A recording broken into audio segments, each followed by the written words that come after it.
حضرت امام علی ابن ابی طالب علیہ السلام سے پوچھا گیا کہ ترتیل کے کیا معنی ہے، تو امام علیہ السلام نے فرمایا الترتیل هو تجوید الحروف و معرفت الوقوف، کہ میرے ساتھ پڑھیں الترتیل هو تجوید الحروف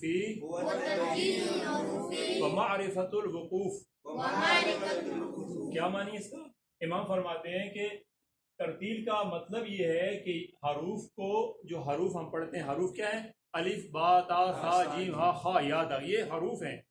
فرمایا کہ حروف کو تجوید کے ساتھ ادا کرنا اور وقوف میں ماہر ہونا، اس کو کہتے ہیں ترتیل۔ یعنی آپ جو حروف پڑھ رہے ہیں اس کو تجوید سے پڑھیں، اور جو وقوف آتے ہیں قرآن میں، وقوف آپ کو آگے بتائیں گے، آج کے لیے اتنا سمجھیں، اس میں ماہر ہونا، اس میں استاد ہونا، اس میں آپ کی گرفت ہونا، اس میں قابو ہونا آپ کا وقوف کے اوپر